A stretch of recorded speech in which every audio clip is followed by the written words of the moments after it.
How's it going, you sexy beasts? My name's Dexter. We are back at it again with another Paladins video. Today, I've been getting a lot of requests about how to play certain champions, especially Kinessa. Everyone just knows me as Kinessa main, so today I'm going to be taking a look at Kinessa. And we're going to be doing two videos. We're going to be doing one on how to play Kinessa, and two on how to counter Kinessa. To start off, we're going to do with how to play Kinessa. So if you guys already know how to play her and you feel pretty confident and you know how to play her very well, you can maybe skip to the second video, which will be out probably tomorrow, which will go a little bit more in depth on how to take care of very experienced Kinessa pretty easily. But to start off first, Kinessa, she is a sniper champion who has, let's just go to her abilities. Sniper champion, when you right click, goes into sniper mode. Which deals 4 your ammo every time. You also need to charge up your shots. I think it's 4 stages. Without your sniper mode, you have a carbine mode. Pretty simple. Your F is going to be your teleport. You can use this to teleport in, out. Majority of the time, you're going to be using it to get out. Suppression mines, which is just basically just to kind of tell you if somebody's there. And then obviously your ultimate, which is increased by 50% damage, is basically all it does. So let's just start with the good loadouts. I got multiple loadouts here, as you guys can see. Depending on what type of Kinessa you want to play, and since that Eagle Eye is actually going to be getting nerfed next patch, which is supposed to be launching in a couple days here, going from 50 to 25%. I don't think a lot of people are going to be using Eagle Eye anymore. I personally don't use Eagle Eye. I personally use Reposition, and I'm going to tell you guys exactly why in just a moment here. But if you guys still want to use Eagle Eye, go for it. There's nothing wrong with Eagle Eye. You just have to get the perfect and right loadout for it. Reposition, I find that you can get rid of some cards and you can put them into other things that kind of help you deal with flanks a little bit better. Suppression, I really don't recommend going suppression that much because a lot of the times those blasters or somebody will just shoot your mine since they have such low health. And no matter what, they're going to just die. I really wish that they up the health of these, because even just like a grumpy bomb going off, like non-intentional people shooting at it, kills it. Or just splash damage from a blast kills it. If it was a bit higher, I'd go into a couple more cards here, like I'll show you in a second. But yeah, I think steady aim is what people are going to maybe transition to, going from Eagle Eye to steady aim. So it just means your next full charge shot within seconds deals 30% more damage, which that's okay. I don't mind it. Again, it's just you gotta have to put cards into certain into your loadout that you're not gonna theoretically have to put in with reposition. So those are your 4 main legendaries. Like I said, I'm gonna use reposition and I'll show you exactly why. So let's go over to the loadouts here. So I got a bunch here. This is my main one. This is my reposition one, and I'll just tell you exactly why and everything. Restore is gonna be your biggest thing. You want that either 4 or 5. I kind of found the sweet spot at 4. I don't really recommend going less than 4 unless you're getting pocketed by a healer, but a lot of times you're in the back line, healers forget about you. And so it's very irritating. Note, this does get affected by cauterize. You'll see a lot of the pros say that don't get this and don't put up this high because it's get fucked by cauterize. If you're smart about teleporting and you teleport after the cauterize is not affecting you anymore, this is a fantastic card. So bread and butter, my restore is bread and butter. Then you get to Prodigy and Quickscope. These are 100% a must, but it kind of depends on how you want to play. So I have mine at 5 for Quickscope, which reduces the time it scopes in, and then Prodigy at 2, which is just the movement speed well scoped in by 50%. They're fine. Like both of those are perfectly fine. That's fine. Again, some people might want to have 100% movement speed. You can even go more. You can go 125%. But again, you can go 75. Doesn't matter. I see a lot of people. I was actually running 80%. I was actually running this 75 and 80. Just because it's kind of the same. This again, it doesn't 100% matter. It's just kind of your personal preference. I just found my sweet spot is 5 and 2. Bob and Weave. This is kind of the card. This is kind of my throwaway card that I didn't know what else to get. So oppression mines, you're not really gonna need a lot of these, and I'll tell you why I picked this one in a second. Um, so we'll skip oppression mine cards for a second. Okay, transporter. So transporter, there's a couple here that are good. Beam me up. If you're going reposition, you do not need beam me up at all. If you are not going reposition, it's good to always add beam me up at between 4 or 5.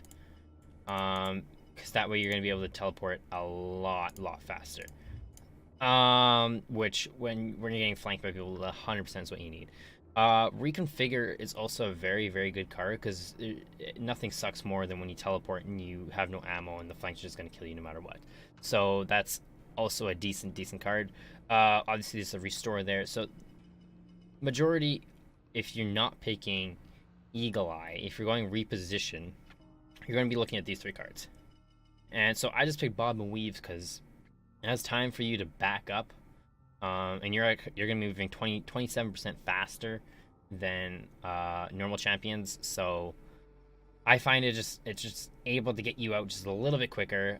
Some people normally will switch my Bob and Weave for open season, so the attack reveals enemies for more 1 second. Some people go with that and then maybe do something along the lines of like that. So I don't recommend having this at 1 second is very low.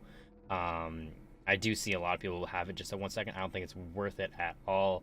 Amount of people who will get shot aren't going to peek again in 1 second. They aren't even going to peek again in barely in 2 seconds. So that's why I don't even run this card. Because yes, you might be able to catch the odd person, but when you're playing at a high level like this, people will hide and not get hit by those shots. Okay, so that's Bob and Weave. That's why I use it. There's these True Grit. Hitting an enemy with a fully charged shot heals for 100.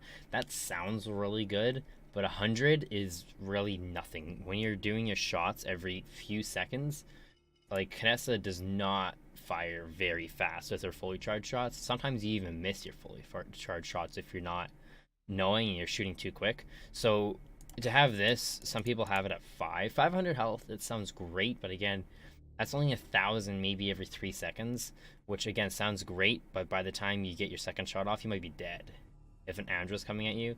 So that sounds great, but it's not worth it. Again, this is also affected by cauterize, so normally your first shot, if you get hit by somebody, you're already gonna be cauterized, so it's not gonna be good. And then you have Calibrate. Calibrate was a very good card to go when it was broken. Even right now, it's still up there. Calibrate was a card where you go, it's really broken because this used to be like 1.2 seconds at max level. I mean, you can teleport all over the place. Like this is the epitome of the tracer build. This is all you needed. So all you had to do is carbine shot, teleport, carbine shot, teleport. Literally, they couldn't touch it. You were basically an EV at that point. No one goes it because it's so low now. Like, yes, 0.0 seconds since how many carbine shots you deal. Really, you have to land, I think it's like 8 or 9 carbine shots, and then by that time, you should have your teleport back up. But by that time, normally someone's going to kill you, and it's just not worth it anymore. It's way too low. Increase your max health. This is a fine card. I could go this card instead of my Bob and Weave, which I don't mind. It's just like 50 health. I find I'm more benefit out of Bob and Weave with the 27% than just an extra 50 health. 50 health is very low. A lot of things is going to do way more than 50 health. So normally 50 health isn't going to save you. Lying wait after 1 second with standing still, regen 50 health each second. Again, this sounds so good. 250 health every second after 1 second standing still, but you never want to be standing still as Kinessa. If you're standing still, you're going to die. Always, that's why you have your teleporter. Always want to be moving. So that's why I never go this card. I see a couple of people go this card, but it doesn't help them at all. And I find it's not very good. Kills grant 4 ammo. Again, not the greatest, because by that time when you kill somebody, you have time to reload. You're never going to be thrown in with another person at that time. Normally, you're going to die. If you're going to go against 2 people and you're not experienced enough, getting a kill and getting 4 ammo or even 20 ammo, it's not worth it. You're not going to get anything out of it. It's not going to be worth it. So that's why I go Bob and Weave. Well stocked. This is a very controversial card. For the sole purpose is that you literally will see nobody running this card. A lot of people will throw in Open Season 3 instead. A lot of people have this. This is normally the majority build, is that. Or they'll have a Beam Me Up in here, or Reconfigure. Reconfigure is normally the better card because it actually gives you more. It gives you 12 for 3 points instead of this one, which gives you 9 for 3 points. The reason I do this card is because you are always going to have ammo. Now, since they actually nerfed Nessa and they didn't even tell you in the patches that you only get 1 mine now and it doesn't charge up to 2, this really nerfed this card. Because you used to be able to, I used to bump this up to 4, bump that down to, so I'd have 4, 4, and 4, and all this. So that basically I would get half a clip back every time I threw in ammo. So I'd be able to basically run through a whole clip, throw both my mines out, have a full clip again. By that time, both my mines would be regened, and I'd be able to just throw them out. I would never basically have to reload. It was amazing, but since they took that away, I'd kind of bump this back up, put that down to 9. So basically, if you need an ammo and you're getting flanked and you need to reload, quickly throw a mine out. A lot of times, you should have a mine. Throw it out, you'll have 9 ammo. That's another 2-3 shots. That should be good to go. That's why I go this card and not Transporter, because this is just saying you need to transport to get your ammo back. What if you don't want to transport? Like, again, it sounds stupid. Or what if you transported already and then you ran out of ammo? Instead of this, where if you transport and then run out of ammo, then you could throw a mine and essentially have your mines back quicker than your teleporter. So I just find that way better. Anyways, guys, that's the reposition build. Anyways, sorry, this is taking a little bit, but it's basically reposition for you. I do have a 1v1, which is basically just put Open Season on. That's all. So Quickscope means nothing. Eagle Eye. This is my Eagle Eye build again. Basically, roughly the same thing. It just has Beam Me Up 5 in it, and then I put Open Season in it. I could get rid of Open Season. I just find you're a lot slower with Eagle Eye. Like, you don't seem as fast. I can only have 2 on this, and it's not worth it. I have only 6. So that's the only reason why I have Eagle Eye or Open Season on this build and not other ones, is because I just didn't have room. And this is what I'm talking about. It's like, still Restore is only at 3. You just don't have the room for a lot of cards because you have to have Beam Me Up at 4 or 5 to really make it worth it. Anyways, guys, those are basically the 2 main builds. You can get into other builds if you want. 100%, you can do whatever you want. But those are, I find, 2 good builds to basically just start off with. Anyways, we're just gonna jump right into some training here, and I'll show you guys kind of a little bit of knowing specialties about Kinessa here. Okay, so we just jumped into the shooting range with Kinessa. Again, I'm gonna start with reposition, and then we're just gonna main loadout here. I'll stop. Okay, so perfect. So you'll see me kind of doing these bunny hop jumps, and you'll wonder why, because I always do them. I always 100% do them. This is all I do. Okay, so the reason I do that is because it's harder to hit me when I'm doing this. Can I go 3P? I can't. It won't let you show it. But it's harder to hit me because I'm always moving. Maybe don't do 1, maybe do 2 this way. But you also move faster than if I were to go like this. Like, if I were to just do this. Again, not as hard to hit than if I was doing this. I'm also moving faster because you get the movement speed from your scoped in. So like I said, that's why some people will put that at like 120 movement speed, is because you'll literally go like jump. You'll literally just fly across the map. It's actually really cool. Learning this is actually a little bit harder because you basically got to jump, press the A key, and scope in at the same time. I mean, it doesn't sound hard, but as soon as you start doing it, and you gotta do it over and over again, and then you gotta get the W and S keys in, and then you gotta shoot people at the same time, like it gets a little tricky. So by doing that as well, it also kind of keeps 1 charge on your charge up. As you see these yellow bars on the side of your scope, those are your charge ups.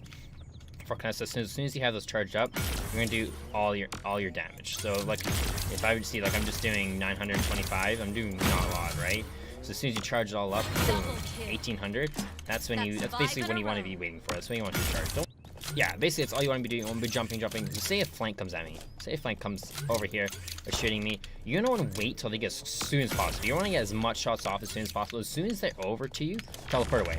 Normally you're looking for high ground. High ground is something like if it's a sky. Obviously, if I get a high ground, they can't touch me. They can't. I can run away. And they literally can't do a thing. I'm gonna jump in a match real quick, just to kind of give you guys examples.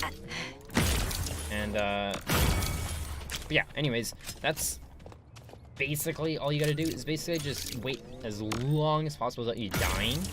Because you do get that heal off your teleport anyways. So it's not gonna be as bad as soon as you teleport. Yes, again, there are champions like a Buck and an Andrew who will normally run at you, shoot you, and when you teleport, they'll dash at you.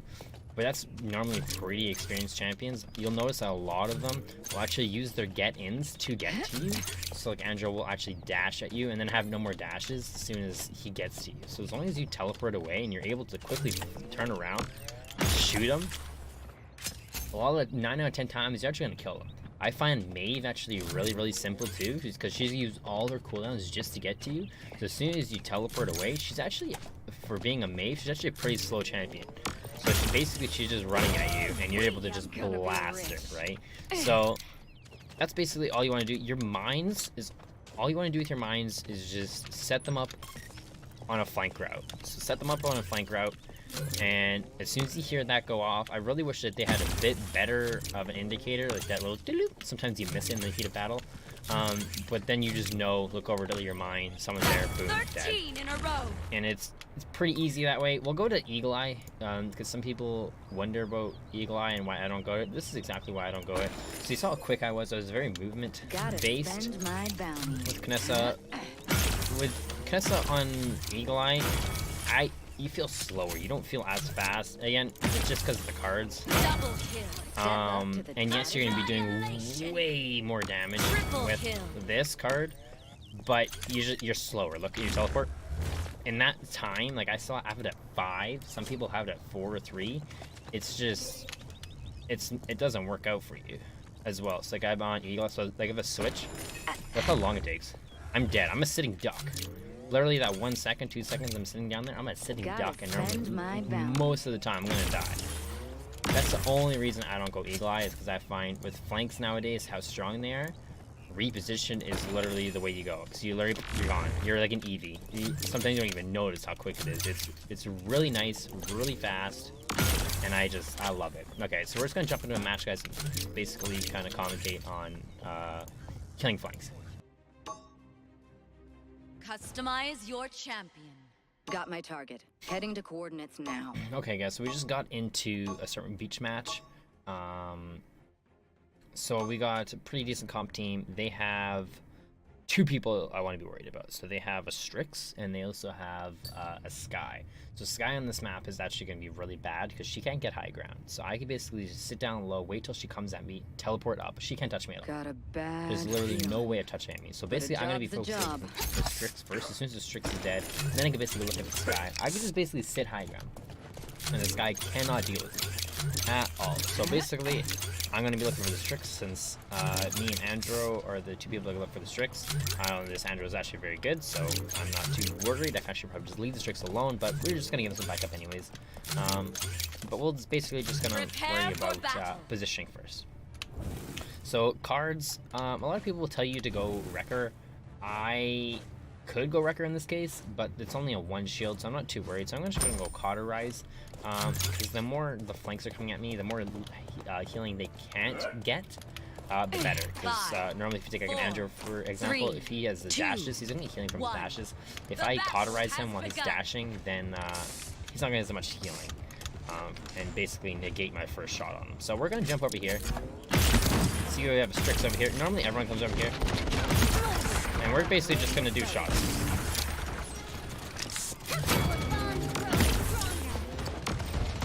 So I hear the Skye. Skye's somewhere here. There she is, right there. We know she's still here. So we're just gonna go, we're just gonna back up. We're just gonna back up a little bit. Here she's over here. There she is. Good. This guy's dead. Basically, I'm free to roam now. I literally can do whatever I want. Move up. I see there's a Strix over here somewhere. We're just gonna try to kill the Strix. I know he's on the left side there because I just saw his feet. You can see me now. There we go. I'm in his thing though, so we're gonna back up. We're gonna go with high ground up here.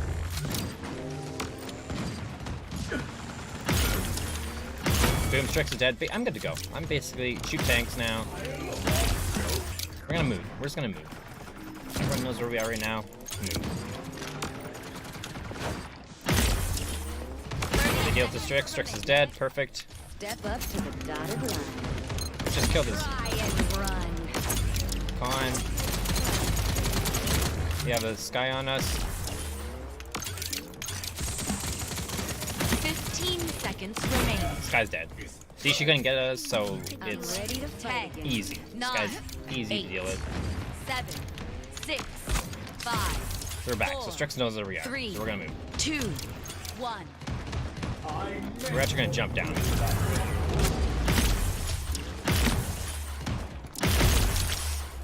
No big deal. 8 and 1. Basically, you keep on moving. You don't want to stay in the same spot. Someone's shooting at you, and they're gonna know where you are. It's better to get a surprise attack on them because you know where they are. Majority of the time, they're not gonna move. They're gonna be looking and waiting for you. So if you can move without them seeing, better. So. See, he's pretty smart on just moving away. But we were able to get the advantage point on him. So. Double kill. This guy too, both flanks are dead. Basically, I can run free. So we see there's a Grok over here. We see there's a Victor right there. I could jump at him, but they have a con over there, so that's not good. So we're going to jump out, actually. We're going to go to high ground. He got blown up. Not good. Put one at the door. I can't see anything from this angle, so we're gonna move. Strix there. You can hear Strix cloak very easy. And we're dead. 14 and 2, not bad so far.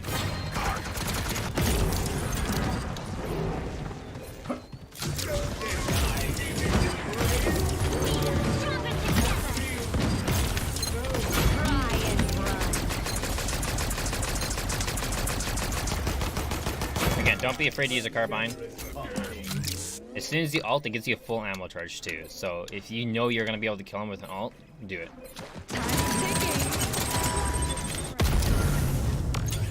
That was a good sky play, since it got us off the point. We did die, but it got us off.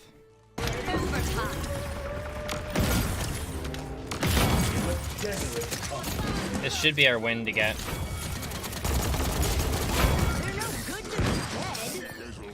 Fuck, I'm dude. Let's go. Easy win. So, we're gonna go over that a little bit. Good job, Bob Gang. You did pretty good. Triple at the end, I think is what you got. So basically, that's just a small example on how to play Kinessa. We got 17 and 6 just in kills, not even assists. 113 damage. That's with a Strix and the Sky. I literally didn't die that much. Again, my 2 deaths were mostly just because of the Sky ults, and 1 from the con. So 3 of those were just from ults alone, which you can't do anything. So that just means they managed to kill me 3 times just on themselves, which I find a success. I didn't die nearly as much. I got way more kills off than all of them. Perfect. I did my job. Other than that, guys, do a lot of practice. You're not going to get this good overnight. Just from these small tips, it's not going to make you the #1 nuts in the world. You're going to practice. Do 1v1s is what I used to do all the time, is just do 1v1. Set up a 1v1. Tell them, pick any champion. I don't care, as long as it's not a flank, or as long as it's not a tank. And then just do it. If they kick your butt, so what? You're practicing. I used to get my butt kicked all the time playing Kinessa, and now I can almost deal with every single champion. There are still champions, like Xin for me is one of the hardest champions to deal with, but but I can almost deal with every single champion now. Anyways, guys, I hope this video helped you a little bit. If you did, don't forget to like down below. If you haven't already, don't forget to click that subscribe button and turn on notifications. Anyways, guys, have a great, fantastic rest of your weekend. Stay awesome.